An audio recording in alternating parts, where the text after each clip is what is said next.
মাদাগাস্কারের রাজনৈতিক পরিস্থিতিতে দেখা দিয়েছে নতুন মোড়। একসময় সেনাবাহিনীর যে প্রভাবশালী ইউনিট প্রেসিডেন্ট আন্দ্রে রাজোলিনাকে গদিতে বসিয়েছিল, তারাই আজ তার বিপক্ষে অবস্থান নিয়েছে। রোববার এক ভিডিও বার্তায় সেনাবাহিনীর প্রভাবশালী ইউনিট ক্যাপসাট সশস্ত্র বাহিনীর সম্পূর্ণ নিয়ন্ত্রণ নেওয়ার ঘোষণা দেয়। তাদের দাবি, দেশকে রক্ষার দায়িত্ব ভুলে সেনাবাহিনী একদল চাটুকারে পরিণত হয়েছে, যারা সরকার ও ঊর্ধ্বতনের অন্যায় নির্দেশও মুখ বুজে পালন করে।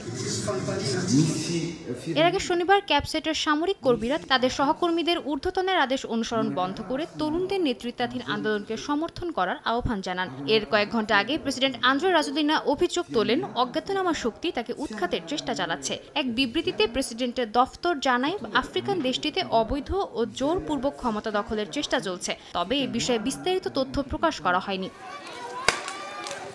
পানি ও বিদ্যুতের তীব্র ঘাটতিতে অতিষ্ঠ হয়ে গত মাসে গর্জে ওঠে দক্ষিণ আফ্রিকার দেশ মাদাগাস্কারের বাসিন্দারা। প্রায় ৩ কোটি জনগণের দেশে ২/৩ বাড়িতেই নেই বিদ্যুৎ এবং পানি। বাকি ১/৩ ঘরেও হরহামেশা দেখা দিচ্ছে অন্তত ৮ ঘন্টা টানা লোডশেডিং। ট্রান্সপারেন্সি ইন্টারন্যাশনালের তথ্য বলছে, দেশটিতে দুর্নীতিও আকাশ ছুঁয়েছে। এ অবস্থায় জনগণের তোপের মুখে মন্ত্রিসভা ভেঙে নতুন প্রধানমন্ত্রী নিয়োগ দেন দেশটির প্রেসিডেন্ট। তবে তাতেও দমানো যাচ্ছে না আন্দোলনকারীদের। প্রেসিডেন্টের পদত্যাগের দাবিতে এখনও রাজপথে অবস্থান করছেন তারা।